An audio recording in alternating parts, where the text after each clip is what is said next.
Badruka College Kalashalayam Sarvesham Harkam Swagatam. A very warm welcome to each one of you to this enriching and enlightening faculty development program focused on Indian knowledge systems. In a world where globalization often overshadows the richness of indigenous knowledge, it's imperative to delve into the depths of our own heritage, to appreciate and understand the invaluable wisdom and teachings that has been passed on through generations. In India, with its vast and diverse cultural tapestry, boasts of treasure trove and knowledge systems that encompass philosophy, science, medicine, arts, and spirituality. These systems have not only stood the test of time, but have also continued to evolve and inspire generations across the globe. Our distinguished speaker and facilitators bring with them a wealth of experience and expertise, ready to guide us through the maze of ancient texts, philosophical treatises, scientific advancements, and cultural practices that form the bedrock of Indian knowledge.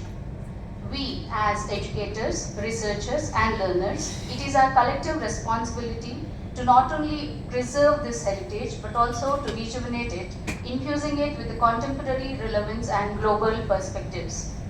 This FDP serves as a platform for collaboration, dialogue, and introspection, fostering a deeper appreciation of our roots while embracing the dynamism of the present. I encourage each one of you present here to actively participate, engage in discussions, and share your insights and experience.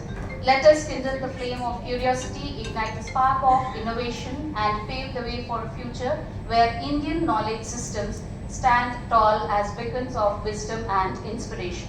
Once again, I extend a heartfelt welcome to all the participants, guests, and dignitaries, and I'm certain that together we'll embark on a transformative journey of discovery and enlightenment.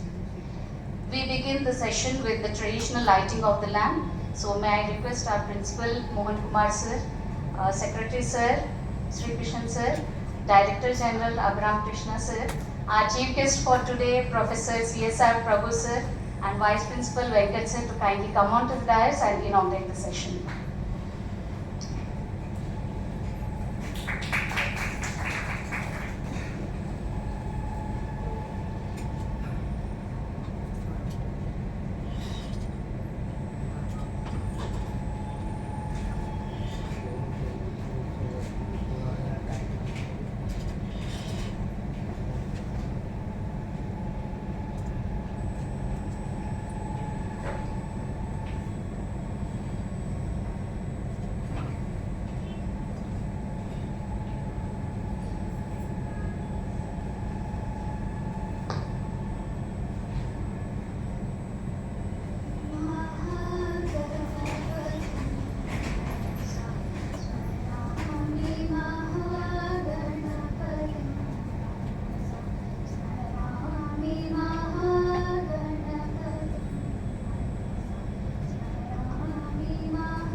It is said about the wise people that sadhunam darshanam punyam tirtha bhuta hi sadavaha kalena falate tirtaha sadhyaha sadhu samagamaha, which means meeting a noble person is considered to be meritorious because they are equal to many holy gods together.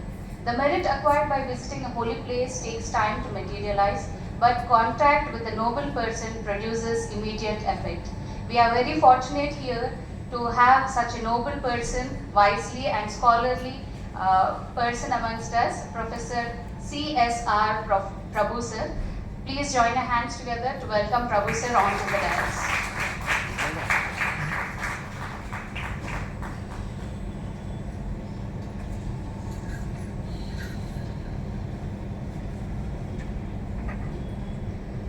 Professor Dr. C.S.R.Prabhu sir is an eminent scientist who has held prestigious positions in the government and also in professional bodies. He was a scientist G, Director General of Informatics of National Informatics Center, NIC, Government of India at New Delhi, and headed Computer Society of India, Hyderabad chapter, and presently the chairman of ACM Hyderabad Deccan chapter.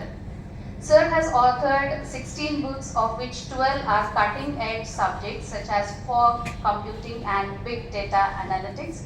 Sir has also written more than 11 research papers of PhD and about 16 international papers in the journals. Sir has founded and heads Vishwa Yoga Vidyapit and extensively taught yoga globally. Sir has conducted research both in computer science and Sanskrit texts and authored research level books in all the above areas. Sir has developed Dharma Yoga as a common framework for all the religions and sciences. We are very fortunate to have you here, sir. I request sir to kindly address again.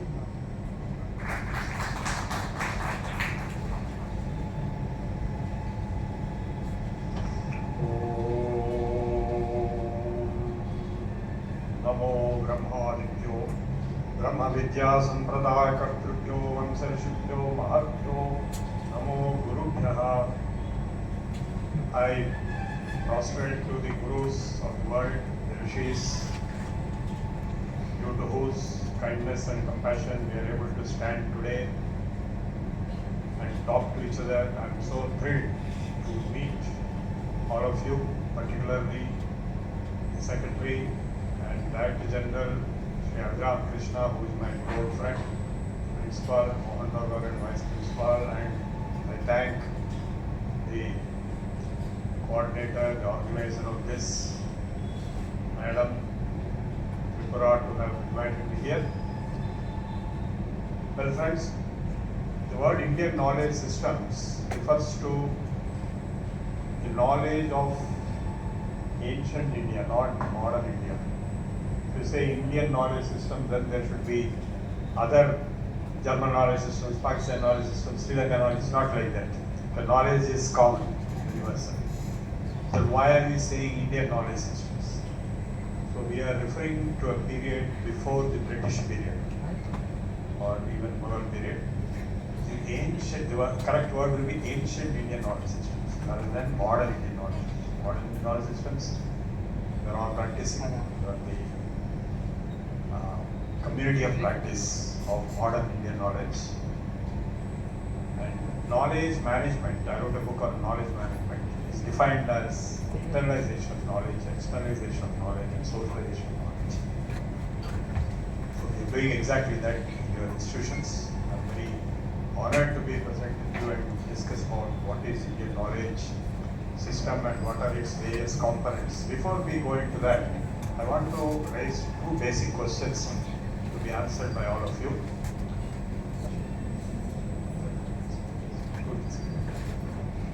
So the question is it true that all sciences, technologies and all modern developments originated only in the West, in England or nearby? If you see the textbooks, the law, Newton's law, Boyle's law, Pascal's law, Young's modulus, world, everything will be either Englishman or at the most Frenchman, nobody else. as if other things don't exist. That is the first question. Because if you see the books written by Russians, there are some Russian textbooks. They never give the same names for the same principles or discoveries or inventions. They give their own names. If you see some German books, they give their own names. Only in India, the textbooks give the Englishman names for each and everything, A to Z, as if there was nothing done by anybody else. The second question is, are all the descriptions given in our Mahabharata, Ramayana, are all they fake or they real? So if you say they are fake, then I want proof for that. If you say they are real, I want proof for that also. We are nowhere able to answer these both questions. Now, for about the first question, I will now tell about the fallacy of the first statement that all science and technology and knowledge of various branches of, Indian knowledge or global knowledge originated only in the West. If it is so, before the British came to India, or even before English language was formed, English language is only 400 years old. Before that, how come we have temples like Brihadishwaralayam at Tanjavur, where there is a 1000 kg stone at the top? It's so much great height that even today it will be difficult to carry such a stone. And why go so far? You take our Buddha statue in Blackburn, right? If you remember when it was made in Bhongir, it was brought on the road by a German crane at 2 crores per day. And after coming to Sensagar, it was being taken and the boat went down. And it remained there for a long time till they could rescue it. And there is a similar statue, if not bigger than that. In fact, it's bigger. Gomateshwara, Stravana Bedagoda, Karnataka, Assam. This is on the top of the mountain. Here we could not even bring on the surface and how did you get to the top of the mountain? Supposing the same Buddha statue was to be taken to the top of the mountain to be kept next to Birla Mandir, is it possible? There is no way it's possible. So how they did it? These are some of the fundamental questions. And similarly, if there was no science and technology or medicine or engineering, how did human society survive all these thousands and thousands of years? How long human being has existed? Can anybody tell? As per the anthropology, it's at least 100,000 years, 1 lakh years. So for 1 lakh years, human being existed without knowledge of medicine, without knowledge of engineering, without knowledge of gravitation, without knowledge of construction. Is it possible? So there is something seriously wrong in the whole narrative, which is given by the British education system. It says that all knowledge originated in England or nearby England in English language, and the Indians have to learn that. And all knowledge in any other language is invalid, illegal, and prohibited. This was the Indian Education Act of 1870. They banned Sanskrit, Vedas, Telugu, Kannada, Malayalam, Arabic, Persian, everything. Only English-based education was imposed. So, before that, there was something like 4.5, 5 lakhs of schools and education institutes in the whole country, as surveyed by the British officers and as described in the book called Beautiful Tree by Thampapala. So, after this Education Act, English schools were opened and people stopped sending their children to these English schools because they had to pay money. The previous education system, there was no fees. The Beedi Badi, street corner, or the village badi, or Veda Pathshala, there were no fees. But here you have to pay the fees. So people stopped sending their children to schools, and that is how illiteracy came. There was no illiteracy before the British education policy was introduced. In fact, there is a report submitted that one of the British officers travelled whole of India and submitted the report that there is not a single beggar, there is not a single thief, there is no illiterate person in the whole country. I am not saying the British officer is saying. So from that stage to this stage of high percentage of illiteracy and poverty, and India was the richest country in the world.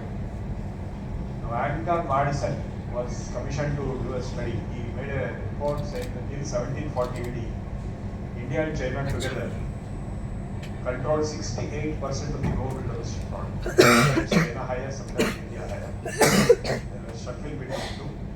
And whole of Europe was 6%. So after British rule, the opposite happened. India became 6%, and Europe became 6%. So this kind of looting. In fact, if you take any economics textbook, I don't have to tell you all of you know, the first chapter will be British exploitation of India. First is direct looting, just transferred gold and silver and diamonds like Robert Clive and others. Second, the indirect looting. Third is taxation and manufacturing and submitting, taking raw materials from India and manufacturing it. So poverty was manufactured, famines were manufactured, destruction, illiteracy was manufactured by the British. And the narratives which Britishers gave, we are believing even today. In fact, Macaulay's education policy, Macaulay wrote a letter. If my education policy is implemented, we will have millions of brown Englishmen who speak, think, and behave like Englishmen. And therefore, we can expect them to continue to be under the colonization of the British Empire. Everything came out true. We are speaking, thinking, and behaving like Englishmen. But the only thing that didn't come true, that the British had to be lock, stock, and barrel. That's because of the strength of the Indian culture and leadership. Now, let us come to some historical perspectives. If you look at the history of the world, 1 lakh years of human civilization, where does it start? Have you heard of the Saraswati River? I went to the birthplace of Saraswati River in Himalayas, at the boundary of Haryana and Himachal Pradesh, Adibadri. The Saraswati River was flowing from Adibadri Himalayas up to the ocean through Punjab, Haryana, Rajasthan, Uttar Pradesh, everywhere. And it dried up around 4000 BC, before 4000 BC. And even Mahabharata war, it was already dried up. Mahabharata was fought at Kurukshetra. I gave many such lectures in Kurukshetra also. In Kurukshetra, when the war took place, thousands of people died. Last rituals were performed with water of Saraswati by bringing out from the underground, dried up by them already. Whereas in the Rig Veda, it is a statement in Rig Veda, it says that Ambitame Naditame, there is Saraswati Suktam, the greatest river, largest river, and greatest mother, Saraswati. The word Saraswati has two meanings. One general meaning is that which flows.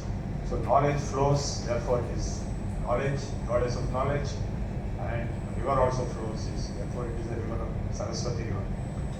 So the Rig Veda was there, it saw Saraswati river as the biggest with about 10 kilometers width, not to speak of the length of thousands of kilometers.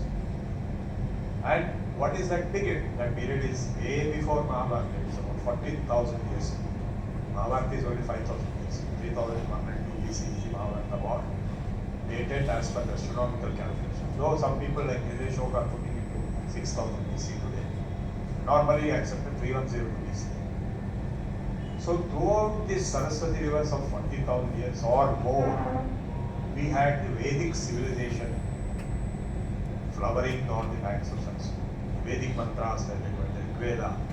The ashramas of the rishis, Vasishtha, Vishwamitra, all there even today, but they are converted to temples. I visited many of them. There are more than 300 spots on the banks of Saraswati. Saraswati is not there. It's all dried up. You find empty canals. Now they are trying to refill with Sutlej and all that. So on the banks of Saraswati, for 1 lakh years, there was civilizational development, evolution, spread over to the rest of the world. Because knowledge will get diffused anywhere from. So you can see why I am telling 1 lakh years, there is an evidence for that also. Near Meerut, there is an old Stone Age spot, which is 1 lakh years. And Saraswati River in Kurukshetra and Pehova and throughout the region, Markanda and so on and so forth, Haryana, Punjab, Rajasthan. So it's very important to realize that the civilization knowledge developed in that Saraswati River basin spread throughout the globe. We have evidence to that. And Sanskrit language has two components, the Vedic Sanskrit and the normal Sanskrit. You all know Valmiki as the Adikavi of Ramayana. Yesterday was Raman's birthday. My name is also C.S.R.Prabhu, S.R.Prabhu. He is my family name. Chivukula. So, in that Adi Kavi's designation, I want to ask a question. To which language was Valmiki Adi Kavi? Anybody get that? But what about Vedas? Are they not in Sanskrit? Are they not before Valmiki? And how can you say Valmiki is Adi Kavi? So there are two Sanskrits. The language which Valmiki delivered Ramayana was like Hindi at that time. Because Lava-Kusha sang Ramayana songs in the Chaurasta Samayutta. Common people heard, not scholars. It was in common people's language. It's a different language. Not entirely different, 30% different from the Vedic Sanskrit. So Valmiki, yes, that is called Laukika, and that is Vaidika. So now we call it classical Sanskrit, and that is Vedic Sanskrit. So the language keeps on evolving. So at the point of Valmiki, he wrote this Ramayana. So before him, the Vedic Sanskrit prevailed throughout the globe. Why was Vedic Sanskrit developed? In fact, the word Sanskrit means what? Samskrit. Samskar kiya gaya. क्या संस्कार किया गया? भाषा. कौन सा भाषा? प्राकृत भाषा. Natural language process, NLP. The word Sanskrit itself means NLP. Because nobody's mother tongue is Sanskrit. Of course, there are some people in some village, but I'm talking about that time. Everybody had a different mother tongue, Prakrit. And Tamil is the oldest Prakrit. The divide between Aryan and Dravid is all big bogus. Tamil is the oldest Prakrit, and there are many other Prakrits which have been integrated, refined, processed, and synthesized into Sanskrit. And then Apabhramsha stage, that is the descent. After Sanskrit language, after the Vedic Sanskrit language ruled the world for thousands of years, whole world, not just India, because you have the words in Sanskrit which are not there in India. You know this Apa, Prithvi Apa Stejo Yuva Panchabhutas. The word Apa is not used in any language in India. It is used in Kurdish language. And Udaka is vodka in Russian. And so on. So the equivalent words of various regional Prakrits were integrated into Sanskrit Bhasha. Even in Rigveda you had Tamil words. And later, this universal language, Vedic language, remained uniform throughout the globe, and all knowledge was expressed in that language. Now, we talked of knowledge, model of knowledge. Knowledge management is internalization of knowledge, externalization of knowledge, and globalization or socialization of knowledge. For that, a model is required. What is the knowledge model today? Today, our knowledge model comprises of our textbooks, our research papers, journals, websites, blogs, emails, social network posts. All this is knowledge. Am I right or not? Was it there 100 years back? There was no social network, there was no email, there was no internet, even 20 years back. So if you go back 10,000 years back, what was the model? Even paper was not there.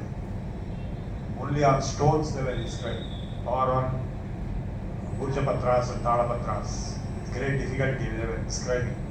So they had a different knowledge model. That is the Vedic knowledge model. That is oral, Shruti. So the student will be taught from the age of 5 or 8 the entire knowledge in different steps by oral means. That is called Shruti. The teacher teaches his student. He may be son or he may be a student. And he will be chanting. And after some time he will be taught the grammar of it. So he knows the meaning. I learned the entire Bhagavad Gita by heart from my mother at the age of 8. I didn't know Sanskrit. I didn't understand. But later at the age of 12, I studied Panini's grammar, Ashtalchar. So I know the meaning of the Gita which I already. Even today I give lectures on Gita by quoting my memory at the age of 8. I am now 17. So the model is different because human brain has got tremendous memory capacity, children especially. So that was trained in beginning, go on training.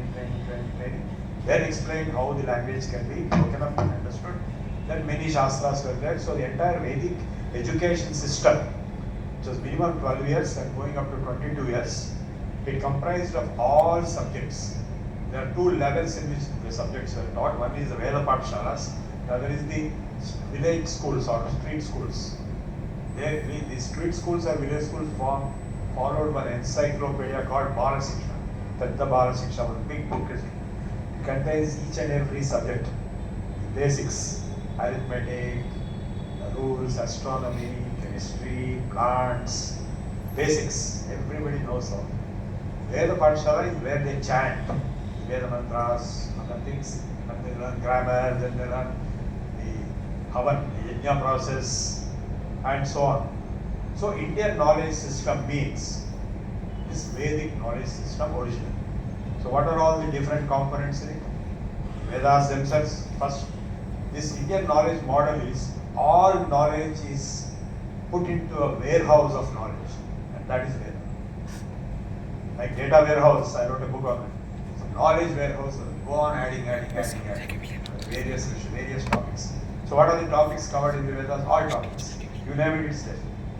So all those topics are called devatas. Devata doesn't mean god, goddess. It means sun. Like in three Vedic mantra, it says so and so devata. And the Prithvi devata, who Sukta is there? Prithvi devata. And one Rishi's name is there, who delivered it. He did not author it, but he conceived it, he perceived it, mantra drashtara. So he just delivered it with some kind of divine occult power. So that is the Vedic mantra, Vedic Sukta. So the Bhu Sukta talks about the earth, all aspects of earth, the structure, function, various aspects of earth. Similarly, the Prana Sukta on life, another Sukta on sun, another Sukta on Vayu. So all these components of nature, they are called devatas. Not only gross components but also subtle components. Medha. Om Yam Medham Devagana Pitarasyo Pasate Taya Mamadya Medhayagne Medhavinam Kuru. O Medha. That Medha which has enlightened my ancestors, my teachers, my divine powers, may that come to me. May I become Medhavi. That is the prayer in the Veda. So the devatas were not only Agni, Vayu, Prithvi and all, they are also Medha, Lakshmi, that means wealth, all kinds of wealth. Who are the Ashtalakshmis? There are 8 kinds of wealth. They are no human beings. Saraswati is not a human being. Though we put a saree and all that, that's only for our convenience. Who is Saraswati? There is a beautiful sloka which came much later. Omkara Panjara Sukhi. Saraswati is a parrot inside a Panjaram called Om. That means in Om all knowledge is there. Upanishad Udyana Keli Kalakanthi. It is a koel singing coo coo coo in a garden called Upanishads. Agama Vipina Mayuri. She is Saraswati is a peacock dancing in a forest called Vedas. That means Vedas are vast and forest-like complex. And where does she live? Aryam Antarvibhava. She lives in the hearts of respectable people. How does she appear? Dayavana Dirghanayana Desika Rupena Darshadaya. It appears as a teacher. All of you are manifestations of Saraswati. To your students, you are appearing as Saraswati. Saraswati will not come and appear with one veena and all that, like we put. She will appear as a teacher. For what purpose? Abhyudaya, for progress. So why is the veena there? Veena symbolizes musical knowledge. Why is the mala there? It symbolizes spiritual knowledge. Why is the pustakam there? It symbolizes bookish knowledge. You can put a laptop also. There is nothing wrong. You can put internet in one hand of Saraswati today. So various channels of knowledge. So Saraswati is not a person, it's knowledge. Lakshmi is not a person, he is wealth of 8 types. Dhanalakshmi, Dhanyalakshmi, Santalakshmi, Jayalakshmi, and so on. So they are not human beings, they are being represented for convenience sake as human figures for benefit of children only. Whereas for the knowledgeable people, they are devatas, devi, shaktis, they are powers. And so also every devata is represented later, not during the Vedic time or during the Veda, even today not in the Veda but outside the Veda as idols or icons or paintings or pictures or photos. But not in the Vedic practice. In the entire Vedic culture, there is no idol worship. Sandhyavandan, Nihavan, all those things, Yagas, Yajnas, there is no idol anyway. It came later, what is called Agama Shastra, which is a new subject which came much later, very recently. That's why some of the Vedic institutions like Arya Samaj, they don't accept Agama Shastra. They say there is no idol concept at all in the Vedas. So the usual criticism of Christians and Muslims saying Hindus are idolaters, idol worshippers, is totally baseless. There is no base.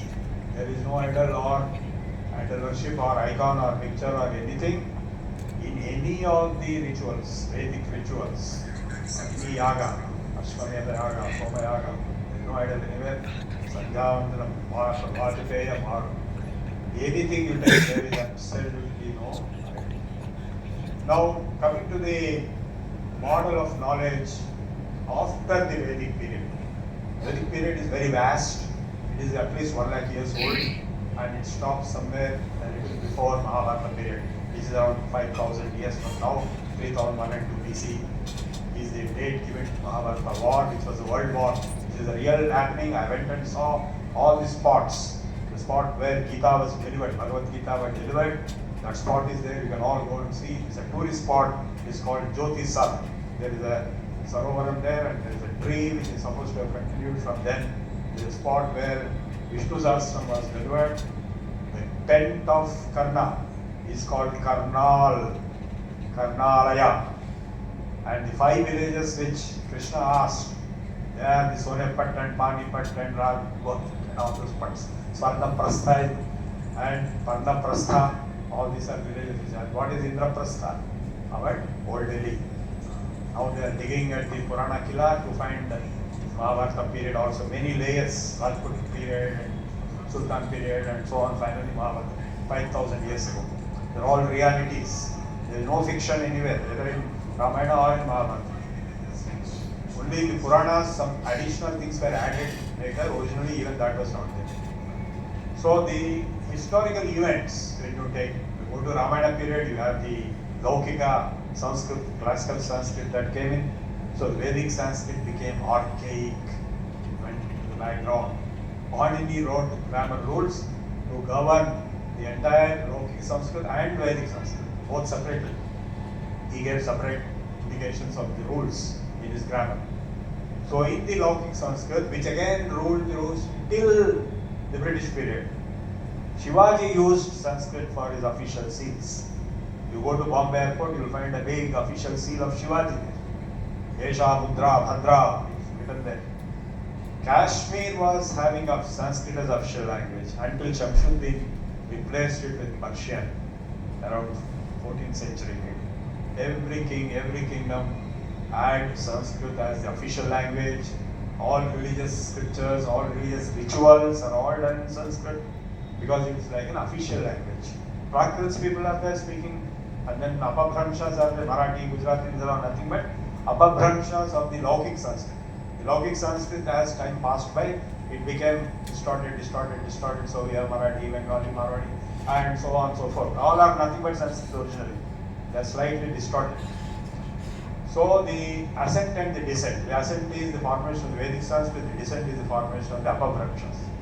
So 2 phases are identified, and language has a characteristic of changing with time and with space also. In Telangana also, if you go to one district or another district, the language changes. Every 100 kilometers, language changes. And every 100 years or 200 years, language will change. So to control that, the grammar was provided. What is the purpose of Vyakarana? To control the berserking language. The language goes berserk, then nobody can write or read anything. So what was happening? Many languages, they change and finally disappear. So if you write a book in those languages, books will not survive. So the people like Buddhists, they rewrote all books in Sanskrit so that they will survive. Because Sanskrit will not change. Only once it changes by Vedic Sanskrit to Laukik Sanskrit. Otherwise it remains same. Because of the rules of Panini. Very fixed, rigid rules. So much rigid that you can computerize. I have developed a technique to convert the Panini Sutra into C language version in 88 and I applied for patent. So if I implemented 100 sutras, it will generate words in Sanskrit. The machine will generate. Now I extend it further to object knowledge model. I will explain that a little later. It's a computer science subject. So Panini and Patanjali Mahabhashya to Panini's grammar are the greatest achievements of NLP.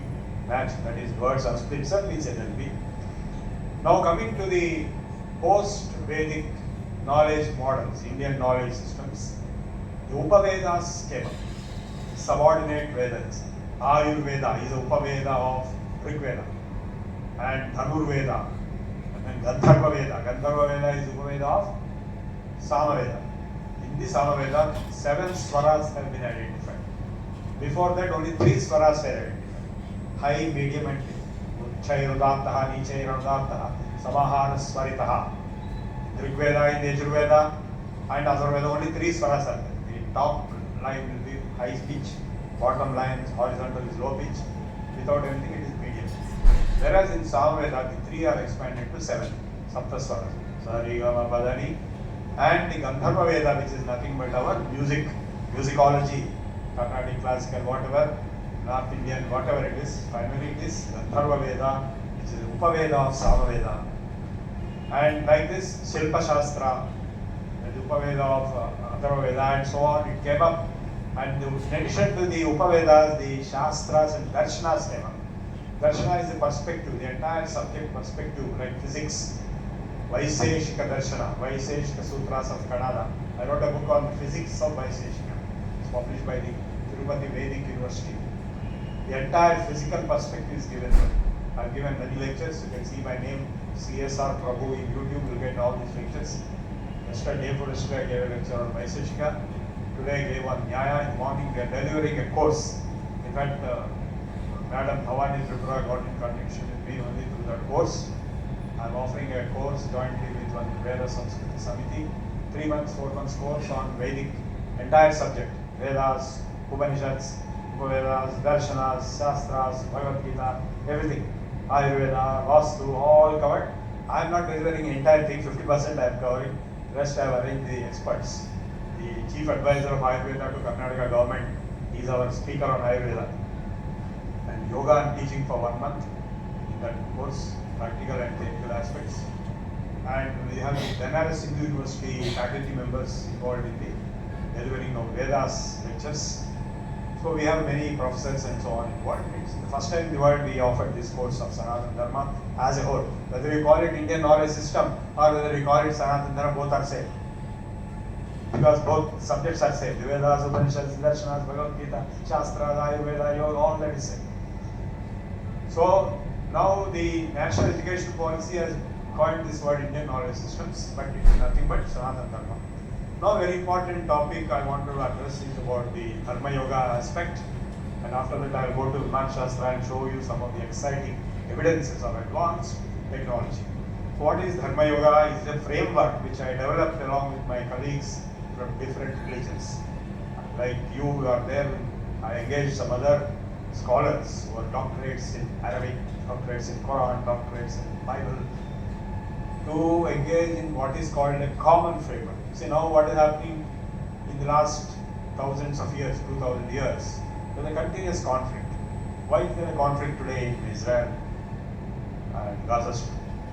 Basically it has its roots in the religious philosophy of Judaism and Islam versus Christianity in between. For example, Jerusalem is a place where the Al-Aqsa Mosque is there, which is supposed to be the original temple of Solomon, the Jewish temple, and the same thing is supposed to be mosque, and also the same thing is supposed to be the Jesus, going to heaven and all that stuff, and Muhammad going to heaven and all, the same place with a golden dome. So the whole war is about that. All 3 of them claim that to be their own, and they all came at different periods of time. The Jews are the oldest, then the Christians came, then the Muslims came, at different periods of time, thousands of years of gap. So even today the war in Israel, with Iran getting involved, is again based on religious persecution. So in India also we had so many conflicts, we had invasions, we had temple destructions, we had conversions, we had killings, large numbers. Why all this is happening? Is it really authentic?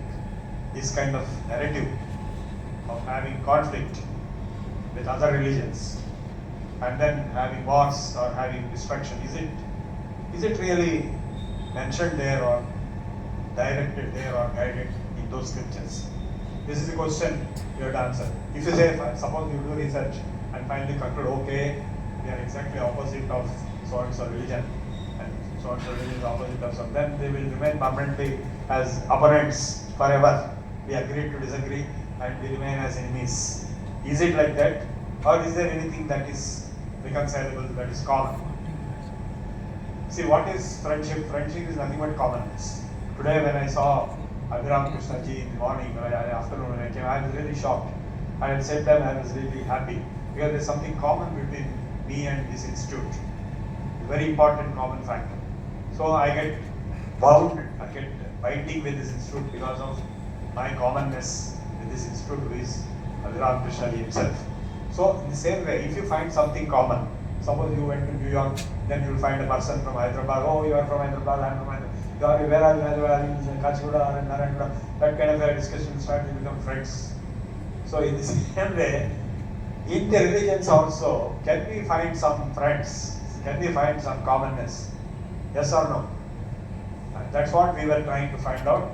And you will be surprised how we went about, because it all started with Henry Martin Institute at C.S.R.Prabhu, who conduct various meetings of interfaith dialogues. So I gave something like 25 lectures in 25 different meetings, Calcutta, here, there, so many places. And people from different religions came, from other countries also, who were experts in their scriptures. We are not talking of individual opinions. Individual opinions can be anything, there's no value, but scripture, what it says. So what we wanted to find out is what is common. So I tell you, I'll start with Hindu scriptures. What is dharma? The word dharma comes from the root dhru. Dhru means to hold. Like this is being held by this. So these pillars are holding the building. So the holding principles, supporting sustainability, the principles which ensure sustainability are called dharma. Such a wonderful, important, critical requirement. Unless those principles of sustainability exist, there will be no sustainability. You take the environmental sustainability, you take the social sustainability, you take organizational sustainability. Every organization has values. They declare. Those are declared organizational values for sustainability. Constitution of India has values: equality, liberty, brotherhood, and so on. So these values, the ethical values, moral values, they become the components of dharma. Normally people interpret dharma as a religion. It's not true. In Hindi language, Buddha dharma, Jain dharma, Christ dharma, Islamic dharma, that is Hindi language, not Sanskrit. In Sanskrit, dharma does not mean religion. It means principles. So what are those principles? Manu has defined 10 principles. A lot of people have great satisfaction in attacking Manusmriti and burning it and so on, without reading it even once. So there it is given what is dharma composed of. Dhriti, Kshama, Adama, Shaucham, Asteyo, Indriya Nigra, Dhir, Vidya, Satyam, Akrodho, Dashakam, Dharma Lakshana. 10 qualities of dharma. What are they? Dhriti, determination. Kshama, forgiveness. Dhamma, self-control. Shaucham, purity, physical, mental, internal, external. Dhriti, Kshama, Adama, Shaucham, Asteyo, Indriya Nigraha, that is non-stealing and self-control. Dhir, intellectual capacity. Vidya, entire Vidya is given as a dharma by Manu. No other educationist has told it. Satyam, truth is fundamental. In fact, there is a question in the other, what is the principle which sustains the whole universe, whole earth? What is that on which the earth is based upon? Satyenotthamita bhumi. Truth is holding up the earth.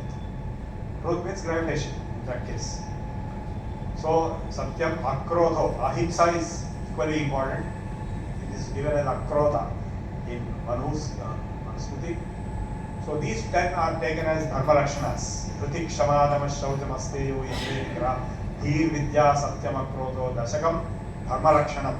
Now, if you go to the other texts in Hindu scriptures, like if you take Patanjali Yoga Sutras, Satya, Himsa, Brahmacharya, Asteya, Aparigraha, Shaucha, Santosha, Tapas, Swadhyaya, Ishvara Pranidhana, 10 principles as fundamental Yama Niyamas. And if you go to the Bhagavad Gita is considered to be superior to all other Shastras. Why? Because it goes 4 steps ahead. It It has given 26 principles. In the 16th chapter, Daivasura Sampad Vivara Yoga, Abhayam, Sattva Samshuddhi, Jnana Yoga Vyavasthiti, Dhanam, Dhamascha, Yajnascha, Swadhyaya, Tapa, Arjavam, Ahimsa, Satyam, Akrora, Tyaga, Kshanti, Rapaishanam, Daya Bhuteshu, Alolutvam, Mardavam, Rachapalam, Teja, Kshama, Driti, Shaucham, Adroho, Navivan. Surprisingly, or not so surprisingly, out of these 26, Manu has already covered 10 and Patanjali has covered 10. So this is giving those, and plus added some more. Like he talked of Sattva Samshuddhi, purity of, strength out of purity. Jnana Yoga Vyavasthiti, being enlightened. These are advanced qualities of Daivi Sampat, good qualities. All other things are same as Dharma, Satya, Ahimsa, Dhanam, Dhamma, Kshama, and all those things. So what we did, we made a matrix of 18 values. We dropped the advanced values and made 18 values and put tick marks. Here it is Mahabharata, here it is in Bhagavatam, it is here in Bhagavad Gita, it is in Padma Sutras, like that. References, cross references for Hindu scripts. Then same exercise was done for Islam, Quran. Same exercise was done for Bible. Same exercise was done for Buddha Sutras. Same exercise was done for Jaina Sutras. And of course, Guru Granth Sahib is more or less in favor of this. First of all, nobody believed that all these things will exist in Quran or in Bible. Even I didn't know. But I told them, you take your time, 1 month, 2 months, you bring me the references if they exist. If you say they don't exist, you say blank, not applicable. But surprisingly, after 3 months, same doctorates and professors came out with references of all the 18 in all the scriptures.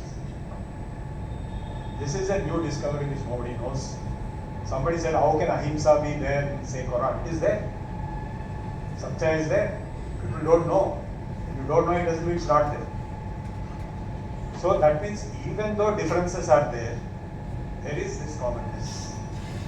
So then I requested the same authors to write elaborate chapter on the same differences for each religion. So Mr. Multani and the Martin Institute is a doctorate in Arabic from Usman University. He wrote a 20-page chapter on each one of these 80 values: compassion, service, love, in Quran with quotations. And similarly, one Nagaland person in Henry Martin Institute of Bible, he wrote a 20-page report on expansion of these differences. And similarly, Buddha Sutra, we found a Buddhist scholar, a Jain scholar. Very difficult to do all this. It took 6 years. They all gave this. So second chapter, third chapter, fourth chapter, fifth chapter, sixth chapter.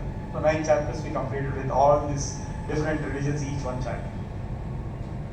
So now the first chapter and last chapter I wrote myself. I'll explain you what it is. The first chapter is the commonness with science. Till now we discussed only commonness of dharma, ethics, between religions.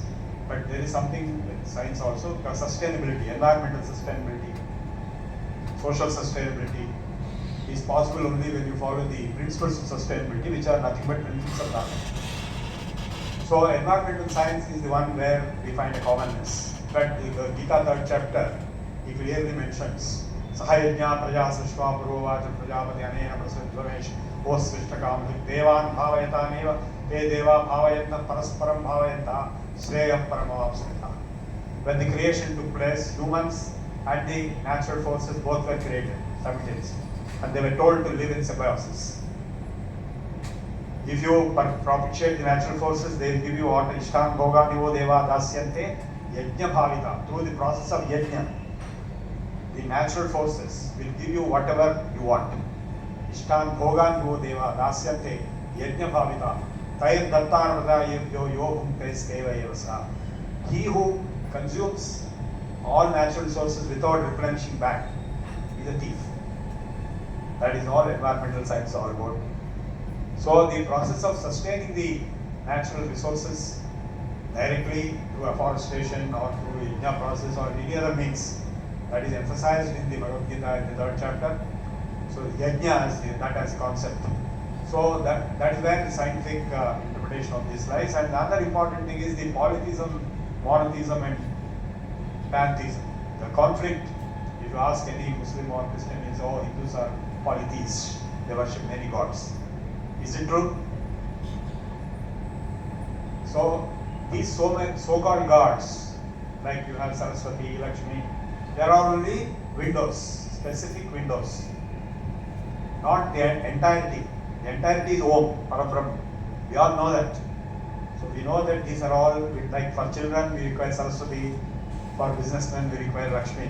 If you put the Saraswati in all business shops, it will fail. So what is required?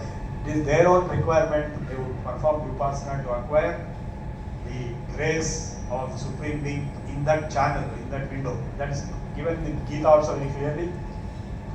Yo yo yam yam tanum bhakta sradhaya chitumichre tasya dasya chalam sradham tam eva vidamyaham ye yatha mam prapadyante tam stathaya vajamyaham mama vatman vartante manushya partha sarvashah. In whatever form the man approaches me, I will respond in the same form. Finally, I am everything, he said. That is Parabrahma, Om is everything. So this is not understood by the critics of Hinduism, who think that Hindus are worshipping many gods, they have 33 crore gods, all that nonsense they talk. The 33 koti, not crore. Koti means categories. We have the Dadashaditya, Ekadasarudras, Anashtavasus, Maruts and Ashwinis, you put all together, become 33. All natural forces of different types. So without which there is no universe operation. You simply say everything, I don't know, there is one God in the seventh heaven, is sitting on a chair with a big beard, and I prayed. That is no meaning, because you have to accept the universe. Another big mistake these people do is to say that the universe is nothing to do with God. You can let the universe go to hell, let nature go to hell, but we have to pray to God. That has no meaning, because that philosophy is the responsible cause for the environmental destruction today. Bacon, the scientific definer of what is science, he gave a definition of science as a methodology of squeezing out nature to the maximum extent for your enjoyment. That is the reason why we are landed up in an environmental crisis today. Whereas before that, before 300 years, there was no environmental crisis. Man has existed for 1 lakh years. Why it does not happen all these years? Why COVID never came all these years? Environmental crisis resulted in. So the environmental balance, the sustainability of environment, worshipping nature. Who is Mataji? Who is Vaishnavi Devi? Who is Adi Parashakti? Nothing but nature. Mola Prakriti Avyakta, Vyakta, Vyakta Swarupa. We have many components. Ichha Shakti, Jnana Shakti, Kriya Shakti. Jnana Shakti is Saraswati, Ichha Shakti is Lakshmi, Kriya Shakti is Durga. There are only different names. If you don't understand, you blindly worship, you blindly follow something, then you will end up nowhere. So it is very essential that you can approach the Supreme Being only through the forces of nature. You cannot directly approach. It's impossible, and you cannot directly get anything out of it. You have to get through your own channels. Your mother, your father. So Matrudevo Bhava, Pitrudevo Bhava. And your Guru, your mentor. So it's all finally localized, customized spirituality delivery mechanism. So these things all I wrote in 2 chapters, and totally we have about 9 to 10 chapters, and this book was not yet been printed for various reasons, but we conferred a Doctor of Divinity degree for writing this book jointly with all these authors. And so this is Dharma Yoga framework. This has the potential to bring world peace. We are not criticizing anybody. We are not criticizing anything. We are only showing commonalities. And the next question that I raise is why they are common. I don't have the answer. History is the answer. I told you just now, 1 lakh years of continuous flow of civilizational efflorescence in the Saraswati Valley, and which became the Indus Valley later. Saraswati, Sindhu, Sanskrit, that is the same thing. It was the Indus civilization, which spread gradually. So you will find the number system 0 to 9 are from India. You will find anything and everything from India into Europe via Arabia. So knowledge diffusion took place at different stages. For example, I went to Nalanda. If you go to Nalanda, you can find Yuan Sang's museum there. Yuan Sang took some 10,000 manuscripts to China, and Chinese emperor appointed scholars to translate to Chinese. Similarly, in the West, to Europe, to Arabia, all the scholars of Sindh, all Brahmin community, there is no Brahmin community in Sindhis. They have all shifted to Arabic. They are all settled in Arabic. They translated Sanskrit books in Arabic around 800 AD, 900 AD, and they were translated later from Arabic to Latin, and then to French, and then to English finally. So we have enough evidences to show, like Pythagoras' theorem. It is not Pythagoras' own theorem. It is Bodhayana Surva Sutras. It's very clearly there. It's way behind 3,000 years, 5,000 years And similarly, atomic theory, Demetrius of Greek, Aristotle, that again it's not his own, Kanadas, Vaisheshika has it. So there was close contact between Greeks and Indians. If you see the dress of Aristotle, or they are wearing dhoti, or you see the Devtas, Venus, Mars, they are all wearing dhotis. So Romans, see their dress. And what were the gods Romans worshipped before Christianity came? They worshipped Indra, Mitra, Varuna, just like Vedas. In fact, there is a book called The Indian Origin of Greek Civilization. I read that book and I was very upset and I returned it back. But when I met the director of Greek Institute of Culture of Athens at Ujjain, do you accept the Indian origin of Greek civilization? He said, yes, we all know it, but it's Vedic and not Puranic. 4,000 years. Quran is recent. So they all know it. The word Yavana is there in Sanskrit, which is in Greek, Ionian Greeks. So similarly, in fact, the Surya Siddhanta, the famous text on astronomy, is written by Mayasura at Rome. And Siddhapura is Mexico. And China is very commonly referred. Chini Chinambaras, the silk cloth. In fact, Mayasabha, when it was built, the Maya tells Arjuna, I built a palace on the other side of the Himalayas, to a king called C.S.R.Prabhu, who is a Chinese. And I brought the balance material and kept in a cave in Himalayas, which I will use for your Mayasabha. So it's all well integrated society. In Mahabharata war, we had kings from all countries in the world. From Egypt and from Europe. Bactria, Ika, the brother of Shantanu, who is in Bactria. So it's a global civilization. And so a lot of misunderstandings, misconceptions lead to us to divide ourselves and fight with each other. And now coming to the remaining Indian knowledge systems, as time progressed, the Shastras came up. In addition to the Darshanas. Darshanas, the physics is Vaisheshika, logic is Nyaya. The Shastras, we have Yoga Shastra, we have Ayurveda Shastra. There are more than something like 1,000 books in Ayurveda. And there are hundreds of books in yoga, all at different times. They are all written in manuscripts. I have seen many such manuscripts in many manuscript libraries. Saraswati Mahal in Tanjavur, it has 22,000 manuscripts. Out of which only 150 have been printed. You go to Adayar Research Library of C.S.R.Prabhu Society, they will have another 25,000 manuscripts, out of which only a few hundreds might have been printed. Because everywhere they were writing by hand on the Tadapatras or Bhujapatras. So that's the only way they could repeat. But what we have today in access to us in our colleges and libraries are only very few which are printed. If they are not printed, they will not be accessible to us. I tried to print some of the unaccessible books. It's a vast national manuscript mission has identified something like 5 lakh, 10 lakh manuscripts being there. So it's a vast civilizational flow for 1 lakh years. And I have with me a list of 25,000 texts in Sanskrit on so many subjects.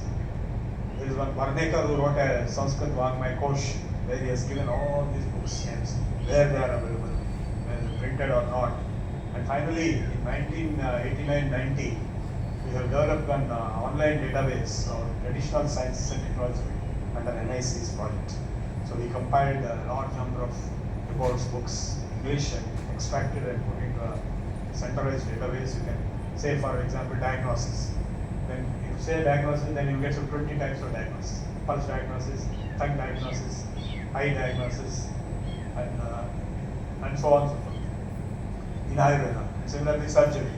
Do you know that all the surgical instruments which are being used in all the hospitals, they are simply copied from Sushruta Samhita or Sushruta? It is a well-known fact. Encyclopedia itself says this.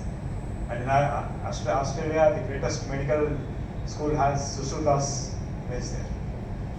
Charaka and Sushruta. Charaka is the physician and Sushruta is the surgeon. Okay, first time. They did even eye operations. Eye operations require very delicate. And they did plastic surgery. The first plastic surgery in the world was done in India for the British officer who died, who was injured in Tipu Sultan War. His nose was cut. So one of the barbers replaced his nose. So he went to England and tried to copy this thing. So this way, every subject, you will find it has its origin in Shastras, in Sanskrit, recent times, and before that the Vedas, and in between we have the Darshanas, and this continued till the British education policy stopped Sanskrit and introduced English and banned all education other than English. Therefore, here we are, brown Englishmen and women talking Indian. So I think now I will finally come to the last phase of very interesting, exciting topic, that is the Viman Shastra. Now, the technology and science given in the Sanskrit language text is of two types, high technology and low technology. High technology means before Mahabharata War. We had Brahmastra, we had Vimanas. After Mahabharata War, Kali Yuga time, we are all only low technology. Only some temples are protected, some idols are made, agriculture is there, some music is there, some dance is there, some little bit Ayurveda is there. Today, no Ayurvedic surgeon exists who can replace one head with another. Like Dasha got goat's head instead of his own head. Nobody can do it in Ayurveda.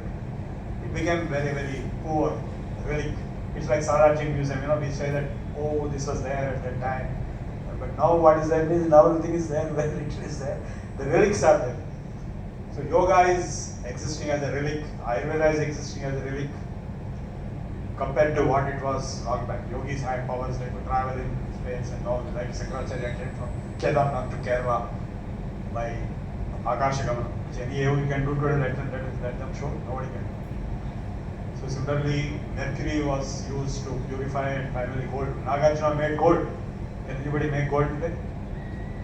So this, as time passed, everything was lost, and British education came and mechanization came, and there was a very important gap of 200 years during the British rule. They looted not only the wealth but also the knowledge, both British and Germans. They transferred the manuscripts and keyboards, and there they developed, Germans, V2 rockets they developed based on our Sanskrit text knowledge, and during World War II. And during that period, India was suppressed. In education, in research, everything was stopped. So as a result, we became poor economically and very backward educationally and research. So after the independence, now only there is some kind of self-assertion of India is coming back. So in fact, India's rise in economy, 6.8% GDP growth, is not a surprise. Even China's rise was not surprise. Now today, China is above India and US is above China. And soon India will be maybe by 2047, India can even beat China because of the economic revival. Why it is happening? Why any other country is not getting it? The simple reason is even in the past India was like that. Go back to before 1740, before British. India was the richest country in the world. Gold, Sone ka chidiya, gold, they came to loot India. Even during Shah Jahan's time, India was the richest country in the world. Or even before the Vikramaditya's time or Rama's time, you take any time. Rama ruled the entire globe from Earth. And Rama's ancestors ruled the entire globe from Earth. Of course, the population was very less compared to now. But the power and the wealth comes from technology and mineral resources. If you dig in India, you can get gold, you can get diamonds. But if you dig in England, you will get only coal and nothing else. So it is Ratnagarbha, the name of Earth. And we had the technology to convert the natural resources into wealth, that is metallurgy. We have the Delhi Iron Pillar as an example. Nobody knows how it is made without rusting. So we had advanced technologies in metallurgy, in medicine, in surgery, in chemistry, and so on. But most of it is lost. So what was there before all this loss took place? That is high technology. So I wrote a paper, High Technology in Ancient Sanskrit Manuscripts. Just type this name in Google and get that paper. And I now show you some very exciting results.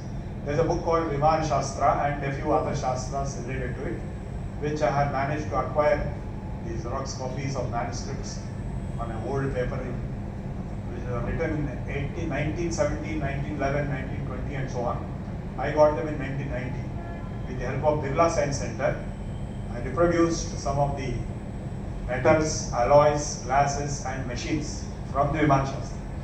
And all of them turned out to be novel. They don't exist today. Now I'll show you one by one. So the Viman Shastra is not there in the manuscript libraries, but it has been orally delivered by one Subbaraj Shastri around 1911, 1917 period, 1875 onwards, and he died in 1940 in a place called Anekal near Bangalore.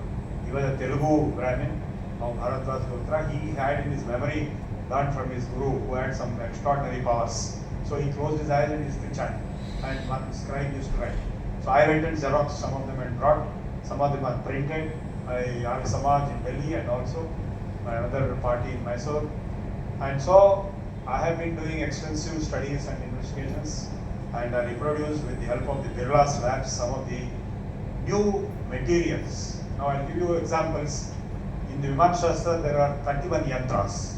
Each yantra is having extraordinary capabilities, like one Tamo yantra is there, which will produce darkness. If you operate Tamo yantra in this salt, the heart will become dark. It is like, if I bring a big ice cube, all will become cold because it's absorbing heat. So this is a photosynthesis, photochemical reaction. Endophotochemical absorb light faster than the light around in the ambient atmosphere. So that material which was used to make the box which will absorb light is called Tamogarbha. So I reproduced it in the Birla Scientific Research Lab at Thrissur. It gives 3 inputs: Krishna Sisam, Chanjanikam, Vajratundam, Samamshataha, equal proportion of black lead, Krishna Sisam, Anjanikam, which we deciphered as lead ore, and Vajratundam is the cactus plant juice. So by mixing these 3, heating up to Satakakshoshna Vegataha, 100 Kakshas temperature, which is around 150 degrees centigrade, we got a black material which we pour, and we got Tamogarbha.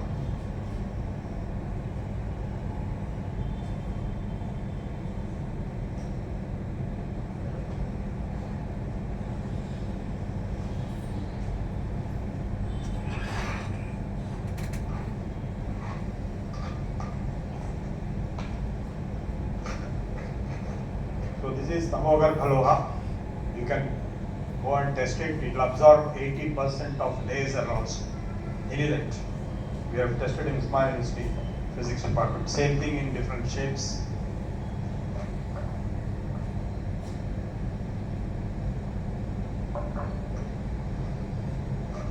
This is poisonous. It has lead in it. So I will wash my hands after finishing this lecture. Then I produced one copper alloy which was used in some kind of ancient air conditioner, which was able to withstand corrosion by salt and other chemicals. And I produced a bigger version of that also. I'll show you that.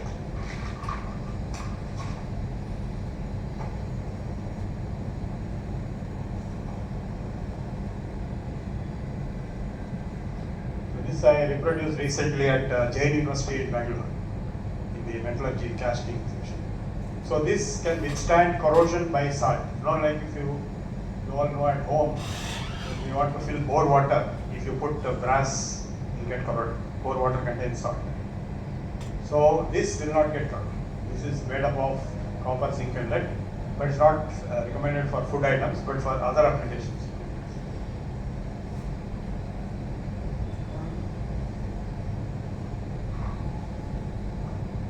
There's finally one Vakra Prasarana Yantra, which was used for Sarpatirya Gamanam, that is snake-like motion and reverse motion of the Vimana. So when the Vimana has to take reverse gear or take zigzag motion, you require a gearbox. And all the gearboxes that you have today, in your car, how many gears you have? 4 gears, 5 gears. In tractor there are 8 gears. But here is a 16 gearbox. This is Vakra Prasarana. If you rotate it like this, then you have 2 outputs. One is in opposite direction, one is in the same direction. You multiply by 2, there are 16 gear wheels. This is produced in a factory here of Mysore.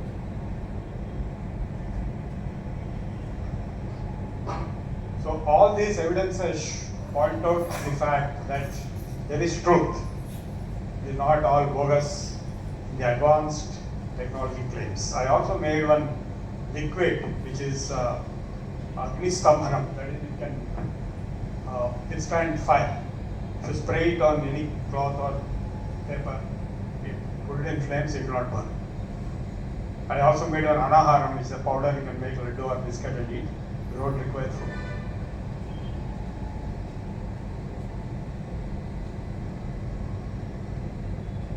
So these are all the Viman Shastra things, and of course there is a opposite text, opposite in the sense Rama was, who is the opponent of Rama?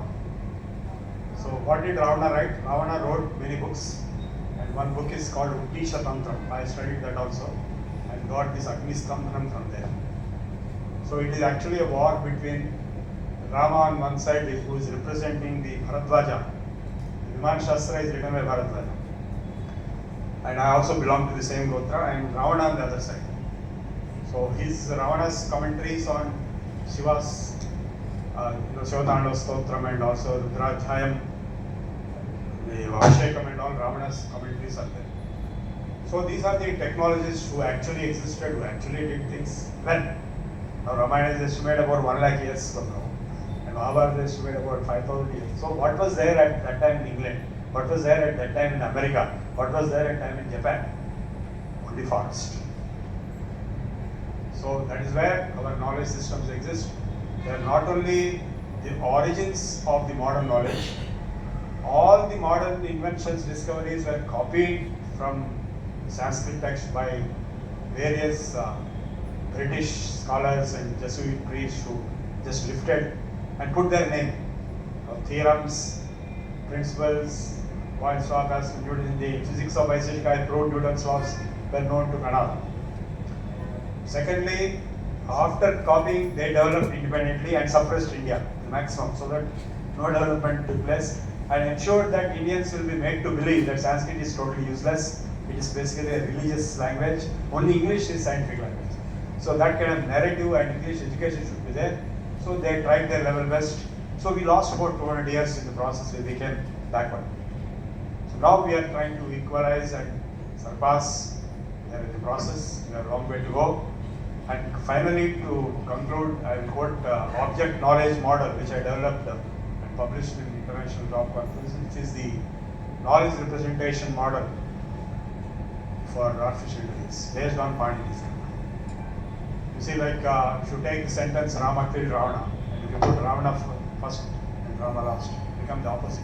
Ravana killed Ravana. But same sentence in Hindi or Telugu or Sanskrit. Ravudu Ravanani champenu. You put Ravanani first, Ravanani champenu Ravudu. Or you put anywhere, it doesn't change, meaning will not change. Ram ne Ravan ko mara, Ravan ko mara Ram ne, mara Ravan ko Ram ne, meaning is same. Why? Because English is not a structured language. It doesn't carry the suffixes ko and ne and all those things. Ki, ko, all those things.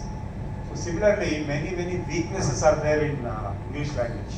Like it doesn't have apranas, cha, ta, pa, they are not there. So in spite of that, the entire computer science is based on English language. The keyboard, on words, the character set, the ASCII, LCD, everything, till ChatGPT. ChatGPT adopts techniques for English language words only, for the next word prediction. They don't have to predict the next word. In our case, it's, even if you change the order, it doesn't matter. So using object knowledge model is a model where we represent knowledge as objects. I want to ask you a final question. What's the language in which you think? You may say Telugu, Hindi, no, not true. That's only for expression. Because your baby, like okay, my granddaughter is 6 months old. She also thinks. She doesn't know any language. And chimpanzee in the zoological park, it will also think, it will not know language. So that means there is something else in mind. So I gave that model as object knowledge model. I claim that all knowledge is perceived as objects, stream of objects. Knowledge is nothing but stream of objects. Object on object to object thing. And the relationship. Of course, the object can be either entity or activity. Rama killed Ravana means Rama is an object, Ravana is. So I gave this object knowledge model, BNF grammar for that. And I defined all knowledge possibilities, like if it is entity, then it will be a noun, it will have gender, number, case. If it is activity, it will have person, number, tense, first person, third person, so on. So then I extended for big data to add the types of objects. It can be linguistic or non-linguistic. It can be stream object. So I extended as a first ever model for big data and presented in Australia in a conference of CISS, Complex Intelligent Information System, in 2019. So there is a scope for research in all the fields, maybe metallurgy, computer science, maybe dharma, ethics, or psychology, yoga, if we go back to our scriptures, we can derive a lot and produce it in future. A lot of Britishers have done it for centuries, even now Americans are doing it. You know that famous watchfulness is nothing but vipassana. Like this, so many yoga also they copied everything and they say it's their own. So we, of course, traditional knowledge cannot be patented. A lot of people don't know. They think they can patent traditional knowledge. As per the rules, traditional knowledge cannot be patented. In Italy, you won't take patent. It's not possible. So any yoga style cannot take patent. It's already there. And any patent you take will become defunct after 7 years. That is a patent law. So traditional knowledge can be revived. Many things which we don't know, like anahara, so many things are there. We can revive, we can transmit further. Now another important thing, food. Now why people are getting so many diseases today from rice? Is it the fault of rice or the type of rice? The type of rice, because that Sora Masuri PPT is a lab made rice. It's not a original rice. It's a lab product. And by growing it with pesticides, fertilizers, maximum food, and then you are filling with your stomach what? Not rice but pesticides and fertilizers. So who is going to remove all that? So they will cause all the problems. So now original rice, now millets have been promoted, but millets everybody cannot eat because very expensive, they are limited availability. So even native rice breeds, desi rice breeds are also there. Kerala has, Orissa has, Kalabadi, Navara, this, that, so many, red rice, black rice. They are much more beneficial than this Sora Masuri. Sora Masuri is harmful. If we eat them, which are grown in organic farming, with cow-based organic, not all other organic. Cow has maximum minerals. Cow-based farming will result in zinc and magnesium and all that. If we eat food, I am eating that daily. There is an Emerald restaurant also, they are serving this. If we eat those things without any medicine, your BP, sugar, they have put a board there. If you eat this food for 48 days, your sugar will become normal, your BP will become normal, your cholesterol. Give a guarantee. It is actually happening. People are doing it. So the native rice breeds are as good as millets, if not easier and cheaper. So our agriculture has been polluted with the so-called green revolution, which is a fake revolution. It was relevant at that time to increase the productivity, but now it is not. So that's why millets become very popular. And the other, green, organic vegetables, because whatever you eat, if you start filling your intestines with pesticides, nobody can help. So you have to eat without pesticides and fertilizers. And how to clean the intestines is available in yoga, as cleaning of the stomach, cleaning of the nose, cleaning of the eyes. We teach all that. I have taught about 1 lakh people. I have taught yoga throughout the globe. So I look forward to have any collaboration, coordination, and with you, all of you, in different subjects. If you take economics, you have the Arthashastra. And even if somebody wants to do a research on corruption, it is there in Arthashastra. Chanakya has given 46 types of corruption. I'm sure all these students don't know all the 46. What he says is that like fish in the water cannot survive without drinking the water. So a government servant cannot survive without eating the government money. But in how many different ways he can eat? He has given 46 ways. But do our people know all that? They can do research and learn new ways. So any subject you take, public administration, economy, commerce, even Chanakya has given a lot of commercial aspects, botany, zoology, mathematics, finance, it's all there. You have to study. Many of them are in English, some are in Telugu, Hindi. If you know Sanskrit, then you can do a lot more studies and you can derive, decipher and reproduce many new concepts, principles, techniques for modern application. With this, I thank you all. I thank the organizers for this.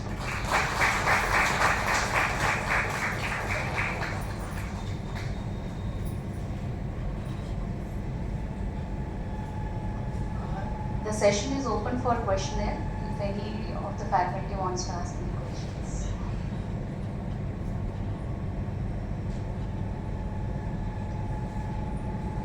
I just wanted to thank you, sir, for giving us an overview of the Indian knowledge systems. You have touched all the areas, sir. within this short span of time, mostly highlighting on the Vedic concepts, historical events, Dharma Yoga, commonness in religions, science, Mimamsa, technology, aeronautics, agriculture, everything you have touched, sir. Thank you so much, sir. We proceed for the felicitation. May I request our Secretary, sir, DG, sir, and Principal, sir, and all the Vice Principals to kindly come on, please.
అది